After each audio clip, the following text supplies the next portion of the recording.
What could we have done differently? How much time do we have? Why? What's Loki got to do? Welcome into Box Office Quarterbacks. We're back at it again. Me and my friend Eric talking about what we love to talk about the most, Eric. That is the MCU. And we got two exciting additions to the MCU this week with Loki and The Marvels. We are back, my friend. Some might say the MCU is back. I never thought it went away. When everybody says, "Oh, this has been a downturn," I'm just like, listen. I'm a sports fan. For example, I'm a Celtics fan. They haven't won the title since 2008, and that's when the first Iron Man came out. But I'm gonna still keep watching. I'm gonna still keep supporting. So, we might say that this has been a down couple of years and projects, but I mean, it is what it is. Yeah, and the biggest return to form, I think, was on display Thursday night. 9 p.m. Eastern time when Loki season 2 finale dropped on Disney Plus. Man, what an episode, Eric, and so many stakes attached to it. You see Loki taking it upon himself to put the timeline literally in his hands and save the multiverse for now from He Who Remains and Kang. It was a beautiful episode, a beautiful character arc for Loki and Tom Hiddleston, beginning all the way back in Thor 1, way back when, and maybe essentially ending now. What were your initial thoughts on the season 2 finale of Loki? Honestly, I thought it was great, man. Shout out Eric Martin. Shout out the whole writing team, everybody that worked on this series. I like the fact that they centered it around Loki. We talked about it before, how these Disney Plus shows always had a final battle-esque in their finales and everything was just rushed. And a lot of them haven't stuck the landing. Even my favorite Disney Plus Marvel show, The Falcon and the Winter Soldier, you can say that they didn't stick the landing. A lot of projects didn't stick the landing. Honestly, the only two that may have stuck the landing have been between the Loki series. Last year, they ended it with introducing He Who Remains. This year, they go full circle. Like you said, might as well. Looks like they finished up his character arc by now, him being the god of stories, the god of time, whatever it is. Like you said, holding the branches within his hands, he fulfills his glorious purpose. And gets his throne, albeit in a way that he wished he probably didn't get it. But I just enjoyed that they made it about him and closing those loopholes and now focusing on those other characters too. There wasn't a big battle at the end. They did what they needed to do and got it done in 56 minutes of good television. Yeah, and the thing we do see on these Disney Plus series is the main character gets a new costume at the end of the season. We did get that here, but it made a lot more sense than what we normally see. The acting across the board is fantastic. I loved Mobius. I really loved Owen Wilson's acting at the very end of this finale, where he's in that alternate Earth and he's staring at that house where Dawn, his variant, lives with his two boys. Man, it almost made me cry. It was just such a beautiful scene. He'll be my favorite character, Eric. Who was your favorite character of Loki season 2? Besides Loki, I gotta go with OB. Just the way I keep forgetting his name. Kaylee Kwan, I think that's Kaylee Kwan. I think that's his. Yeah, just the way he was charismatic. He played the role perfectly. I wish he had a chance to promote this show. Coming from everywhere, everything all at once. That was the movie? I'm now interested in watching that. I was always interested in watching it, but now I'm even more. He did a great job as the almost the creator of the TVA, not named He Who Remains. I loved his energy on screen. He was probably my favorite character besides Loki. Yeah. And shout out to Jonathan Majors as well. Like, Mhm. he's playing so many different versions of the same character and he makes all of them unique.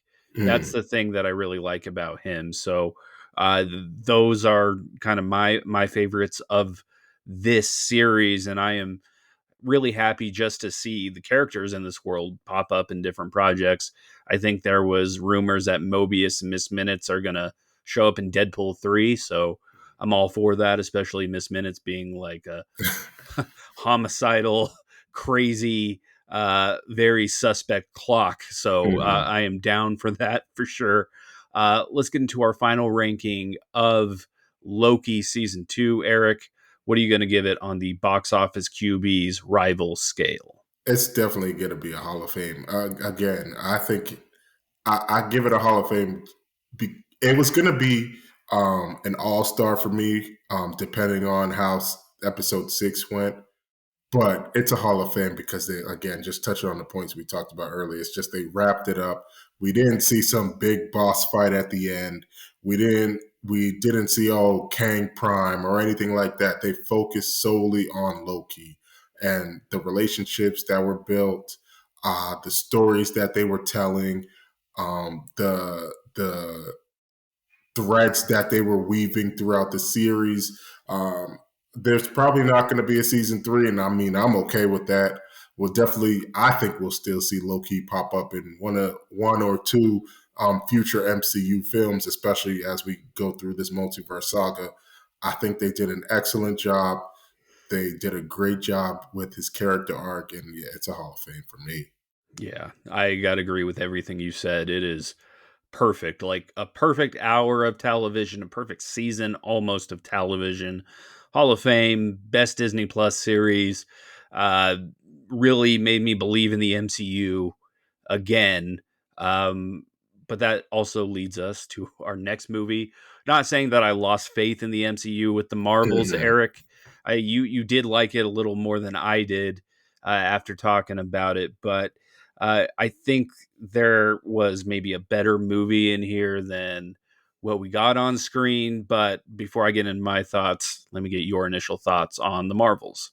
I thought it was cool. Like I thought first off, we all knew we saw the runtime, hour 45 minutes. It's the shortest MCU film that there is. And when it comes to some MCU films, there we tend to think, oh, it probably could have been shorter.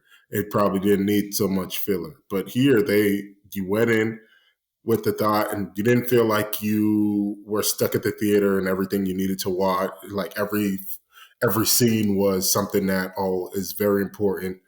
A couple Easter eggs here and there, but I mean, I saw it twice. So I saw it Friday with a friend of mine, and then I saw it today with my fiance. And it's just, I realized, like, okay, this second time, not who this movie was made for, but just where they were going within. In this theater, there were a lot of families, a lot of kids, and they loved it. Like their excitement for the ending and the mid credit scene that we'll talk about later was something that I thought, oh, this is cool. Like they loved Miss Marvel. I loved the three characters, the three leads: Brie Larson, Tiana Paris, and Iman Vellani. Um, Miss Marvel's family was funny.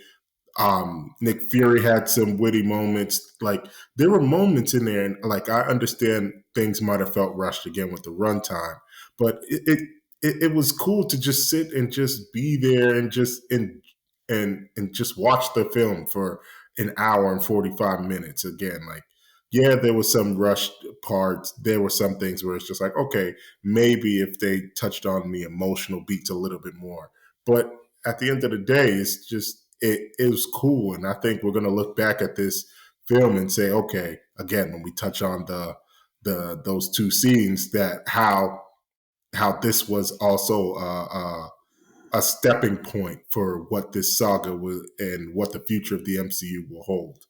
Yeah, it is important. I do think it's going to be kind of what Thor the Dark World became for the Infinity Saga, which is, hey, there's some important stuff in here, and we are going to revisit this. And I think, in particular, the ending with Monica Rambeau entering that other side of the universe, I think that's going to be a big thing. I just think we need some stronger villains in these movies. I really do. Like the villain here, I thought was really forgettable. Her motivations, I could see why she's doing it, and honestly, I'm just done with scrolls after Secret Invasion. I just don't want to ever see them in another MCU project. I think they got to retcon the scrolls and Yeah, figure out, because I mean they're too important to the MCU, like, or to Marvel Comics for them to just go away. But yeah, they gotta go back to the drawing board with them. Yeah, they're yeah. taking some serious L's.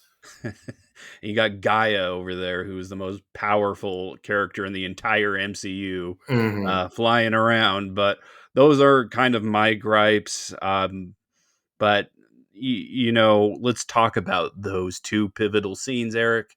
At the very end of this movie, Nick Fury esque, you get Amon Villani as Kamala Khan in New York City, recruiting Kate Bishop to the Young Avengers. She doesn't say Young Avengers, but you can heavily imply it. They're building this team. It's been rumored for a long time. What's your hype meter for a project based on those characters? I mean, I'd watch it in the beginning. Before I was just like, I don't really care for Young Adventures, but now seeing what they're doing, and again, I guess being in the theater today kind of swayed my opinion, because once Kate Bishop came up on the screen, everybody was like, "Oh, that's Kate Bishop!" Oh, I heard whispers, "Oh, they're doing the Young Avengers. They're doing the Young Avengers." I'm like, you know what? Why not, man? It's why not? It's cool. It's cool to see that we know who. Like, again, we're grown adults. Like, Yeah, we know who the Young Avengers would be catered towards. So it's just like we don't. There's no need to dampen anybody else's excitement over it just because we feel like, oh, they're kids. Like, it should be cool. I'm looking forward to seeing it and just enjoying it. What about yeah, you? yeah. I'm excited, man. Like I do want a movie instead of a series, though. I Oh yeah, yeah, think yeah, yeah. like you got to get the stakes bigger. I think when it comes to any type of Avengers movie, Young Avengers or regular lineup. But yeah, I'm interested to see who they add to this team. I'm pretty sure, like they mention Ant Man's daughter, so she's obviously going to be in there. I think you're going to get Wiccan and Speed, which is Wanda's kids. So I think they're going to fill it out, but that post credit scene was great because I didn't expect that at the end of this movie. This next post credit scene, though, is a mind blower. But me, Eric, we did see that this could happen about a month ago. We saw some rumors on it. It Mhm. happened. Monica Rambeau ends up in another multiverse. She wakes up in some sort of hospital bed. She sees who she thinks is her mom. It is not Maria Rambeau. It is Binary, an X-Men character from the comics. And who else walks in this scene is Beast, played by Kelsey Grammer. Frasier is having a moment. He is Mhm. coming back. Um, what did you think about this one? Man, I thought that was dope. I was like, this is how they bring the X-Men in. I know everybody was talking about, we've heard Miss Marvel refer to herself as a mutant. We've heard Namor refer to himself as a mutant, and now here we go. Like, the mutants are coming. This is how they do it. Obviously, they're saying that the X-Men are coming a lot quicker than than we thought, but if it has to do with the multiverse, this is how they bring them in. And that scene, we heard B say, "Hey, Charles wants to see her." So I'm like, okay, Charles Xavier. I would hope that it be um, shoot, I forgot his name. His name is Oh, um, Patrick Stewart. Patrick Stewart. So Patrick Stewart. So it's just, I'm hoping that it's him, that's the one that they go with, and I think so. But this is exciting because everybody's been waiting for this crop, them and the Fantastic Four. So we're getting closer to getting the full MCU almost back together under one umbrella. It's exciting. Again, I think we'll look back at the Marvels in 5 years and say, "Hey, this is where things started."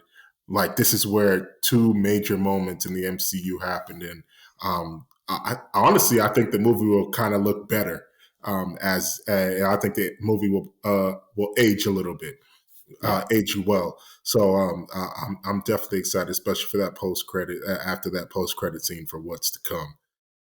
Yeah, man, like, anytime like, we've been waiting for the X-Men for such a long time, and now that we're getting mutants, it's just kind of satisfying to see this. And, Beast was CGI in here.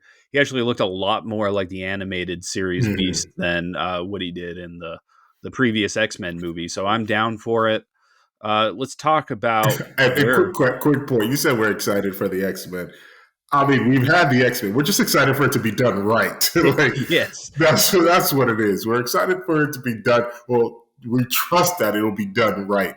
Them and the Fantastic Four. So I mean, I completely understand why they're taking their time with it. I completely understand like what's going on.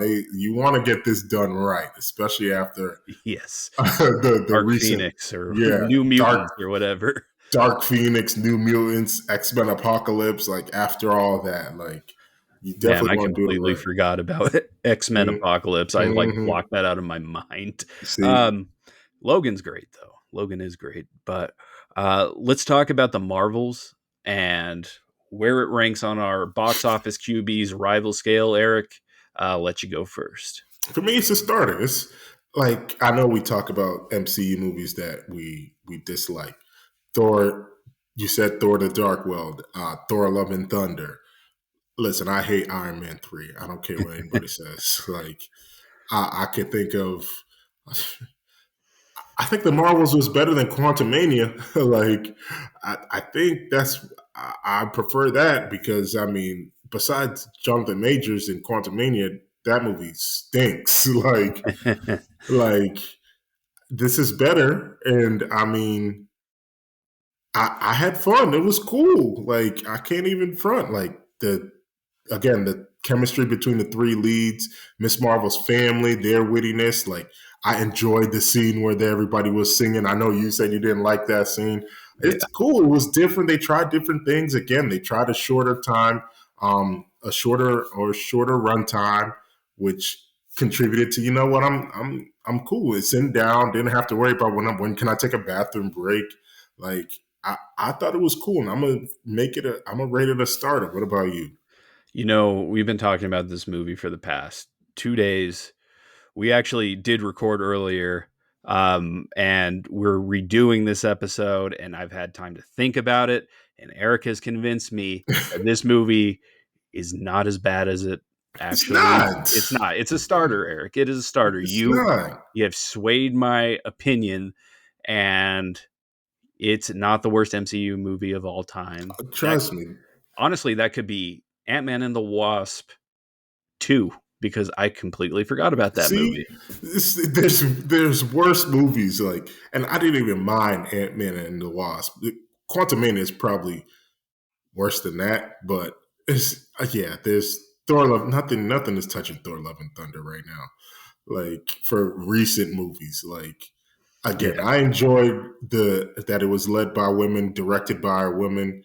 Um, yeah, just they did their thing. They all had it seemed like the chemistry between the three leads was palpable. Like it's not that it was entertaining, and that's what you want to do when you go to movies. Feel entertained. And that's how I felt to me. Yeah.